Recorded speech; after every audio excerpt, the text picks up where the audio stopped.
여러분 안녕하십니까? KBS 뉴스타임입니다. 방송통신위원회가 MBC, KBS 등 공영방송 이사 선임 절차를 시작했습니다. 마무리까지는 두 번의 의결 과정이 더 필요한데 방통위원장 직무가 정지되면 이 절차도 일단 멈춰섭니다. 보도에 지영철 기자입니다. 어제 야당에 의해 탄핵안이 발의된 김홍일 방송통신위원장. 거취 문제에 대한 고민도 좀 해보셨을 것 같은데 용산과의 소통은 혹시 있으셨습니까? 오전 10시 전체 회의를 열어 MBC 대주주인 방송문화진흥회 그리고 KBS와 EBS 등 공영방송 이사진 선임 계획을 심의 의결했습니다. 선임 계획에는 이사진 공보 기간과 방법, 후보자 선정 절차 등이 담겨 있습니다.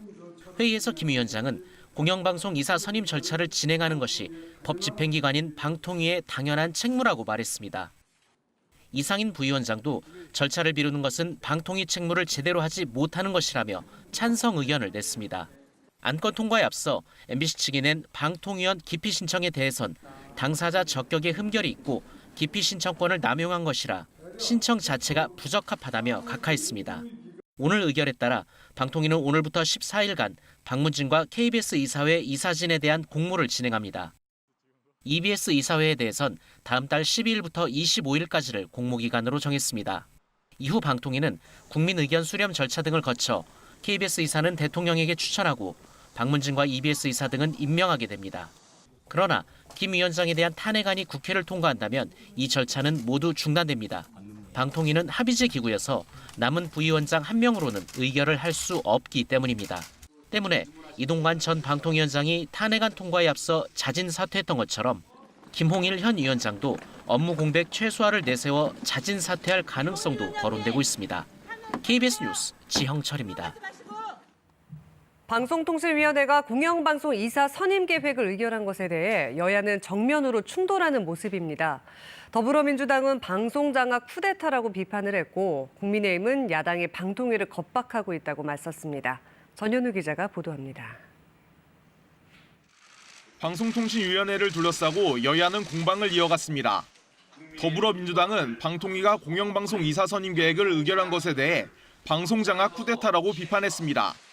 공영방송 이사진을 정권의 입맛에 맞는 인사로 교체하려는 시도라며 김홍일 방통위원장을 파면해야 한다고 주장했습니다. 윤석열 대통령을 향해선 야당이 추천한 방통위원회 임명을 1년 넘게 거부해 위법적 2인 체제를 만든 장본인이라며 날을 세웠습니다. 국회 과방위 소속 민주당과 조국혁신당 의원들은 방통위를 찾아 김홍일 위원장에게 면담을 요구하면서 공영방송 장악을 멈추고 야5당이 추진하고 있는 탄핵 소추 심판을 받으라고 촉구했습니다. 국민의힘 의원들은 방통위 앞에서 기자회견을 열고 야당은 방통위의 정상 업무를 방해하고 물리적으로 겁박하는 행위를 멈추라고 촉구했습니다. 야당의 방통위 방문은 오로지 이재명 전 대표의 민주당을 위해 편파 왜곡 보도를 쏟아낸 MBC의 현 이사진과 경영진을 지키기 위한 노골적 폭거라고 비판했습니다. 또 야5당의 방통위원장 탄핵 추진과 관련해 방통위 2인 체제의 원인은 정부 여당의 요청에도 야당목 방통위원을 추천하지 않는 민주당에게 있다며 민주당의 공영방송 영구 장악 시도를 반드시 저지하겠다고 밝혔습니다. KBS 뉴스 전현우입니다. 올 11월 미국 대선에서 4년 만에 재대결하는 바이든 대통령과 트럼프 전 대통령이 첫 TV 토론을 벌였습니다. 전현직 대통령이 맞붙은 이례적인 선거에서 양 후보는 상대방 측의 재임 시기 성과에 대한 강한 비난을 이어갔습니다. 워싱턴에서 이정민 특파원이 전해드립니다. 4년 만에 대선을 앞둔 TV 토론장에서 다시 만난 전현직 미국 대통령. 올해 미국 대선을 앞두고 처음 열린 TV 토론에서 양측은 입장한 뒤 인사도 악수도 없이 각자의 자리에 섰습니다. 1시간 반 동안 이어진 토론. 첫 주제인 경제부터 서로의 재임 시기 성과에 대한 강한 비난이 오갔습니다. The only jobs he created are for illegal immigrants and bounce back jobs, a bounce back from the COVID.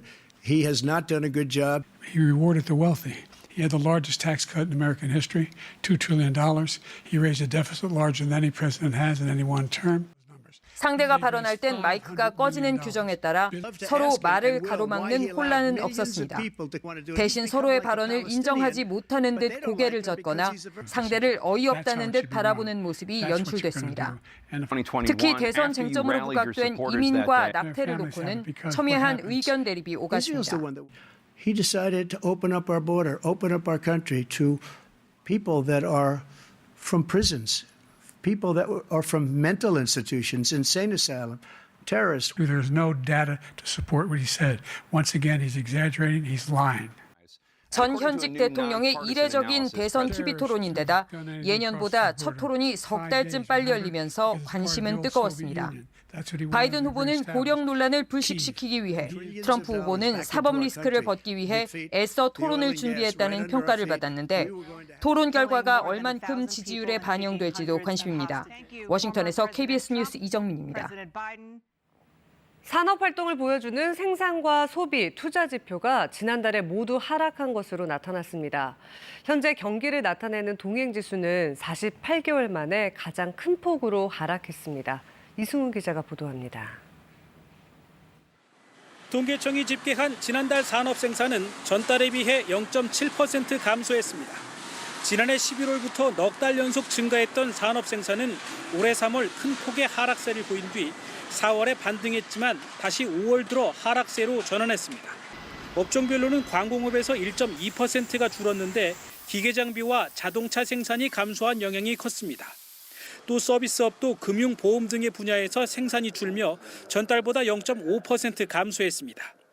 소비를 나타내는 소매 판매는 의복과 화장품 등의 수요가 줄며 전달보다 0.2% 감소했습니다.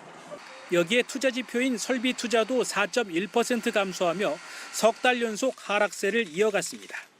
실물 경제의 흐름을 보여주는 산업활동 동향 지표의 생산과 소비, 투자 항목이 모두 감소한 건 지난해 8월 이후 10개월 만입니다. 수출과 반도체 위주로 견조한 흐름을 보이고 있기 때문에 회복세는 지속되고 있는데 소비는 그에 미치지 못하고 있고 또 투자 부문은 전월에 기저 효과가 작용하고 있어서 경기 지표도 하락했습니다. 현재 경기를 나타내는 동행지수 순환 변동치는 0.6포인트 내려갔고 미래를 예측하는 선행순환 변동치도 0.1포인트 하락했습니다. 동행지수의 경우 2020년 6월 이후 48개월 만에 가장 큰 폭으로 하락했습니다. 기획재정부는 산업지표가 조정을 받긴 했지만 전반적인 경기 회복 흐름이 꺾인 건 아니라고 평가했습니다. 다만 국제 공급망 불안과 해상운임 인상, 가계부채 증가 등은 위험 요인이라고 덧붙였습니다. KBS 뉴스 이승훈입니다.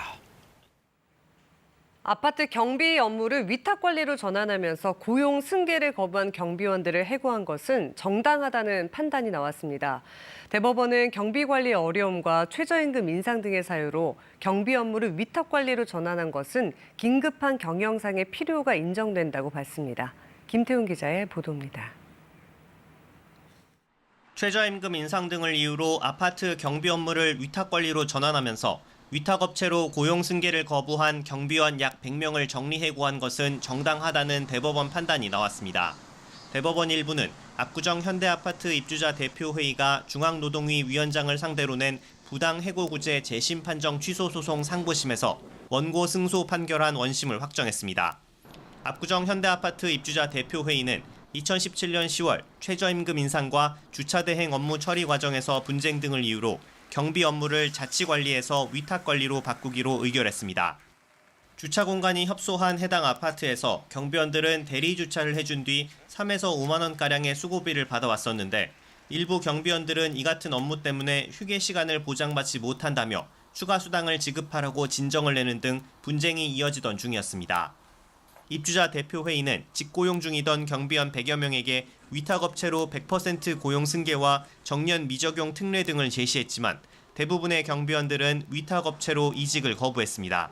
이에 입주자 대표회의는 2018년 2월 해당 경비원들을 해고했고 경비원들은 부당해고라며 중앙노동위에 제소했습니다. 중앙노동위는 재심 끝에 부당해고라고 결론 내렸고 입주자 대표회의는 이를 취소해달라며 다시 소송을 냈습니다. 이에 대해 1심 재판부는 정리해고를 할 만큼 긴박한 경영상의 필요성이 인정되지 않는다며 경비원들의 손을 들어줬습니다. 하지만 2심 재판부는 경비 업무 관리의 어려움, 경비원들의 전문성 부족, 최저임금 인상 등을 종합하면 긴박한 경영상 필요가 인정된다며 정리해고는 정당하다고 판단했습니다. 또 입주자 대표회의 측이 경비원들의 고용승계 등을 위해서도 상당한 노력을 했고 성실하게 협의 노력을 한 점도 인정된다고 덧붙였습니다. 대법원은 원심이 해고의 요건에 관해 법리 오해 등을 한 잘못이 없다며 이를 확정했습니다. KBS 뉴스 김태훈입니다. 경복궁 담벼락을 스프레이로 낙서해 훼손한 20대 남성에게 1심에서 징역형의 집행유예가 선고됐습니다. 서울중앙지법은 문화재보호법 위반 혐의로 기소된 설모 씨에게 징역 2년에 집행유예 3년을 선고하고 석방했습니다. 설 씨는 경복궁 담벼락이 1차 낙서로 훼손된 지 하루 만인 지난해 12월 17일 경복궁 서문 담벼락에 스프레이로 특정 가수와 앨범 이름을 쓴 혐의로 재판에 넘겨졌습니다. 청소년층까지 확산하고 있는 불법 도박 문제 해결을 위한 방안으로 불법 도박 계좌 동결이 최우선 과제로 떠올랐습니다. 도박 극복 프로젝트 특별위원회는 오늘 대통령 직속 국민통합위원회가 주관한 성과 보고서에서 이 같은 내용이 담긴 정책 제안을 발표했습니다. 특위는 청소년이 도박 이용 의심 계좌에 돈을 보낼 경우 부모 등에게 이 사실을 통보하는 방안도 제안했습니다. 지난달 우리나라를 찾은 외국인 관광객이 코로나19 유행 이전의 95% 수준까지 회복한 것으로 나타났습니다. 한국관광공사는 지난달 우리나라를 찾은 외국인 관광객이 142만 명으로 지난해 같은 달보다 63.6% 늘어났다고 밝혔습니다. 이는 코로나19 이전인 2019년 같은 달 방한객 수와 비교해 95% 수준까지 회복한 수치입니다. 중국과 일본, 미국, 타이완 순으로 우리나라를 많이 찾았습니다. 6.25 전쟁 중 1951년 1월 홍천부군 전투에서 20세에 전사한 황정갑 1등 중사의 유해가 73년 만에 가족의 품으로 돌아갔습니다. 국방부 유해 발굴단은 2008년 7월 강원도 홍천군 산마치 고개 일대에서 발굴된 유해가 황 1등 중사로 확인됐다고 밝혔습니다.